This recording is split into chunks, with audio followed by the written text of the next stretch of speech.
Hey, book lovers. My name is Em, and I want to talk about books. And cats.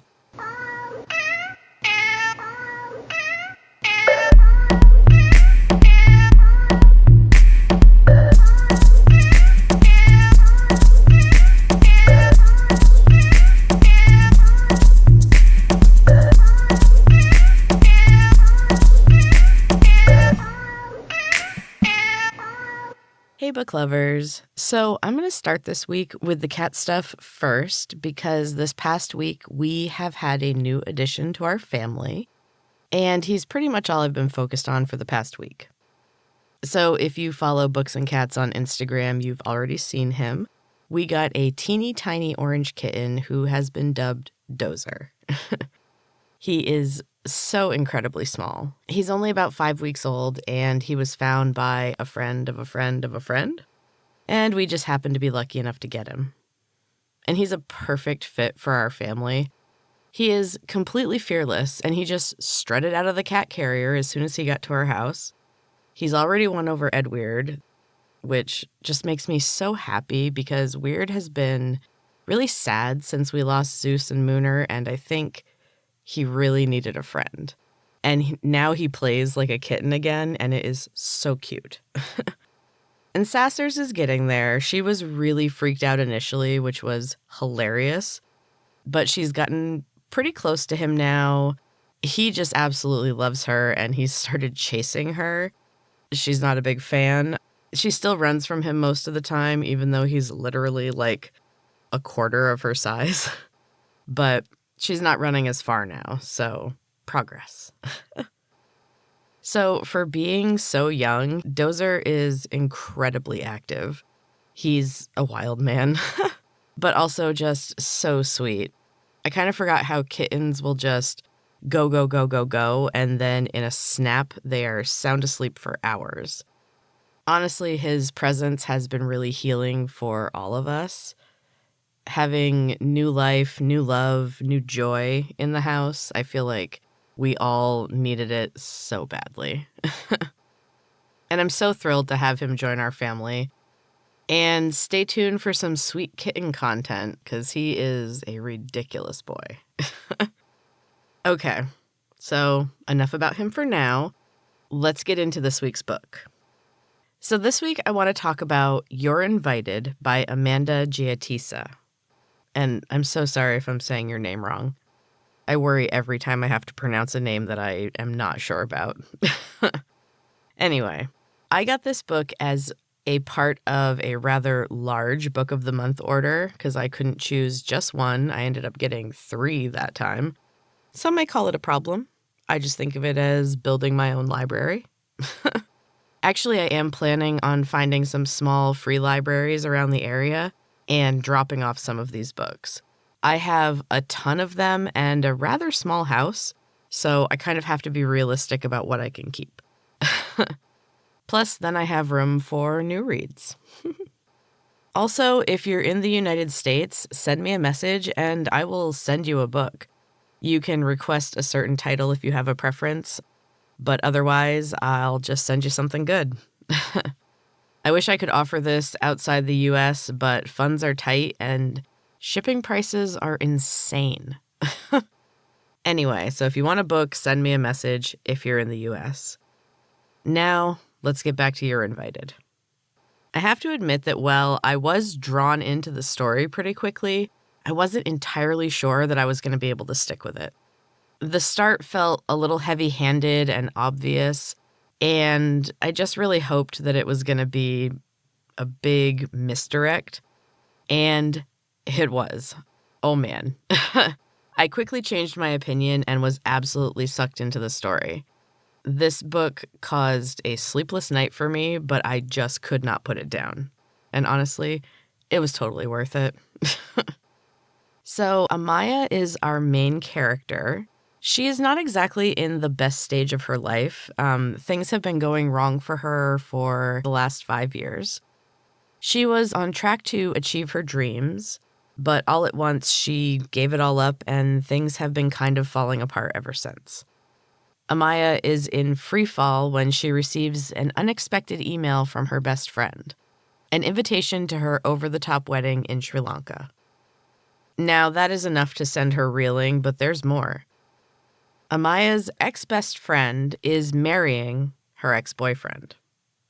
They were all friends in college, but that was 5 years ago, and Amaya hasn't spoken to either of them in that entire time. It doesn't make sense to her, but things could have easily changed in 5 years. She's also confused because she does obsessively stalk her internet-famous ex-BFF, Kavi. Kavi has blossomed and she has grown a massive social media following. She has a picture-perfect life in Sri Lanka, and she's building her own charity. Now, Kavi has mentioned Spencer before, but it has always been in connection with the charity because he also works there. So the engagement and the wedding are completely unexpected, even to all of Kavi's social media followers. And the wedding seems really rushed. It's only 3 months after the engagement. So something seems off. But Amaya is only certain of one thing, and that is that she has to stop this wedding. She RSVPs and she flies back home to Sri Lanka and her past.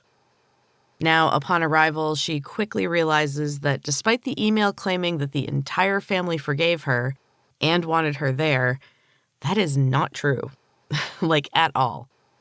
And as the elaborate weekend of events begins, Amaya quickly learns that nothing is as it seems, and that there might be quite a few wedding guests with the same intention as her. This story unfolds in just the most delicious way. I loved every moment right up until the very end.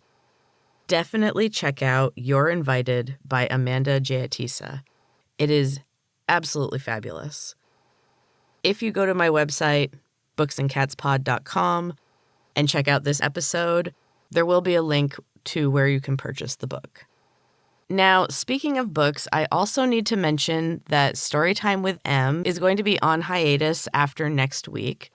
Super Gym will be ending with the next episode, and I'm going to take a break to work on some other projects for the podcast and beyond. But Storytime will return in the fall with another one of my books called The Last Witch. I wrote this one in 2010, so it's been a while. My writing has changed quite a bit, but the story is still good, and I'm excited to share it with you all. It was supposed to be the first in a series, and who knows, maybe it still will be. But anyway, right now I'm working on 2 books and a short story. I think that's enough writing projects. I only have so much time. And I have learned the hard way that I need to prioritize my life. I have learned to always set aside some downtime. It was obviously lacking in my life before, and it is absolutely necessary. One thing that I've been watching in my downtime recently is a new to me YouTube channel called Well, I Never. It is a true crime show, but it covers stories from the past in the UK. They're pretty interesting, though they can be a bit intense at times. Those really old stories can be pretty gruesome. But if you like true crime from a long time ago, told to you in a soothing British accent, definitely check it out. Well, I Never on YouTube. So now it's time for the quote of the week. When I was looking for this week's quote, I happened to find some that I had saved on the computer a while ago, and they were all about personal development. I am always focused on growing, so I knew that I'd find something that resonated this week, and this one majorly did. I also really enjoyed the description that went along with it, so I'm going to share that too. The quote is from Earl Nightingale. "We are all self-made, but only the successful will admit it." This quote describes one of the fundamental premises of the personal development movement, that no matter what our circumstances may be, we always have the power to choose our response, and by doing so, shape our future. The difficult thing is seeing that this is so. And honestly, I could not agree more. That's the quote and the description, and honestly, I couldn't agree more. Healing involves acknowledging the ways that you are getting in your own way. It's tough, but it is absolutely necessary for growth. So with all that, it is now time for a quick break. And when I come back, I have a new chapter of my weekly writing project, Ocean Eyes. I'll be right back. Welcome back, book lovers. I am so excited to share a new chapter of my weekly writing project, Ocean Eyes. This week is Chapter 9. Enjoy. Yada's head was pounding. There was a constant pressure that wrapped around her head, and nothing she did helped to ease it. The pain began while she was trapped in the bathroom. It appeared as the man walked down the hall. The pain pulsed with every step and grew as he moved closer. Then a lightning bolt of pain ripped through her, and she screamed. When she woke, he was carrying her slung over his shoulder. The pain ring was fully present. Yada could barely open her eyes. The pain made her vision fuzzy, and it hurt too much to even try to look around. She felt the air change when he stepped into the forest. Her vision darkened even more. Her eyelids were too heavy. Yada was blind. As her sight vanished, her other senses leapt to the forefront. She could smell the forest and the ocean beyond. The sound of the man's soft steps through the carpet of pine needles was thunderous in her ears. She tried to call out to Morena. She willed every bit of her energy she had to reach her friend, but there seemed to be a wall keeping her away from the coast. She couldn't quite reach the cliffside cottage. Exhausted, Yada had allowed sleep to take over, and she didn't wake again until the man flung her unceremoniously onto the floor of a cave. Pain jolted her into consciousness, and even without her sight, Yada immediately knew where she was. She had been in this cave before. Now she knew every nook and cranny of her tiny stone prison. The opening was left unblocked, and she could step just outside the mouth of the cave for fresh air and sunshine. But if she took one step too many, a jolt of electricity shot through her. It was a powerful jolt that knocked her unconscious, and Yada had lost any sense of time. She had no idea how long she'd been in the forest. It could have been days or years. Her mind was growing ever more jumbled and confused. Thoughts came and went, memories of faces that she didn't quite recognize. But nothing stayed for long. The man came to the cave at varying intervals. His voice was quiet and low. His words soothed the pain in her mind. Her thoughts were clearer when he spoke, but the pictures flitting through her mind were not her own. His voice conjured images of pain and fire and death and destruction, burning villages, her village, then others. A brutal sacrifice. The dark-haired, wild-eyed woman fought back and almost won, but the others piled upon her, their knives glinting in the firelight. Yada became the woman in that moment. She felt the searing pain of knives slashing all over her body.